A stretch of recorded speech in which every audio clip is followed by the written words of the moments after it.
Hello and welcome to the 20th installment of my grading of all of the base game cards. If you want insight into the grading system, check out the description or click on the link in the top right hand corner to get to the first video, where I explain it all. But let's get started. Invention Contest is the smaller brother of Business Contacts, and it is equally great. First, why are these two cards so great in general? Well, if you have the choice between just blindly drawing a card or looking at three and choosing one, it should be clear why the latter option is much better. In Terraforming Mars, it's all about combos and your general game plan. Maybe you're going for Jovians and really want another multiplier. Or you have insects in NRA on hand and need another plant tech. Or you really need to end the game fast and want a big space event to increase the temperature. Looking at multiple cards increases the chance that you get what you really want, instead of just dead drawing some trash. There are some differences between these two cards though. Instead of an Earth tag, which is great for Point Lunar, Director, or Earth Office, Invention Contest has a Science tag, which combos really well with Olympus Conference and Mars U. You pay less for Contest, which means that you can get this to pay you back more cash than you put in more often. This is really great for event chaining, where you play multiple cheap events to get money back with Media or IC and enable a super strong turn. But all in all, these two cards are about the same power level, and since they are not insanely impactful on their own, they will both land in B tier. Card draw is amazing, and Inventors Guild is an uncomplicated way to get it. It's not particularly great if your economy is lacking, since it doesn't give you the cards for free, but it's a super strong piece in a science game. It holds a tag itself and lets you fish for more tags.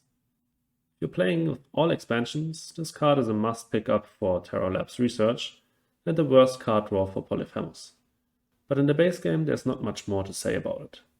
B tier, similar to Development Center. I talked about event chaining earlier, and one of the essential pieces for it is Investment Loan. This card is super nice to pick up even in the early game. I either keep it on hand until the last gen and can then profit off of all discounts and combo potential that I have built throughout the game, while also not hurting from a negative MC prot, or I play it at some point in the mid game to enable a super good play like stealing a milestone or bonus bump. Also, instant money cards are way better than you think. First of all, it's riskless. Playing a quiet company can be cash negative if the game ends sooner than its payoff time. And secondly, instant money cards don't come with any opportunity cost. Playing money prot in the early game prevents you from playing something else, like plant prot or card draw. With investment loan, you only pay to buy this card, and then in the late game when you play it, you pay nothing since it immediately pays off. All in all, this card is not that impactful since it's super cheap, but I'm never sad to see this in the draft, and I mean never ever. B tier for me. Pick it up if there's no stronger card in the draft with it. IO Mining Industries is the most expensive Jovian multiplier and grants 8 MC worth of prot, so contrary to other mults, you want to play this one as early as possible. If you can play this the first gen, which only a few corps can actually do without preludes, you are set up well for the game economically. Playing IOs so early has its benefits, but also its downsides. For downsides, there's the fact that your opponents now know that you have a mold and will avoid passing you any more Jovians. And for benefits, there's not only the strong prot, but also the fact that because of your opponents will cut Jovians from you, you will get otherwise strong cards, or cards your opponents would have loved to take. Setting up these combo pieces, like an early Jovian mold, Mars U, or Earth Office, will put your opponents in impossible scenarios where they don't know what to cut in the draft. Maybe they'll even make a mistake by overestimating some cards just because they fit into your combo. But lastly, let's talk about another problem IO has compared to other Jovian molds. It's often not a great last gen play. The other three molds can be such efficient point scorers that you can often surprise win the game by playing them last gen if you have a few Jovians. IO often is just too expensive for that.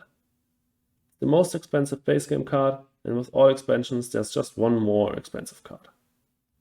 But all in all, this card can be a game winner, and therefore I have to put it in A tier at least. It's not flexible enough for S tier in my opinion. Oxygen bumpers have fallen out of favor a lot in the Terraforming Mars community. But why? Well, the last card in today's video is one of them, Ironworks. So let me explain.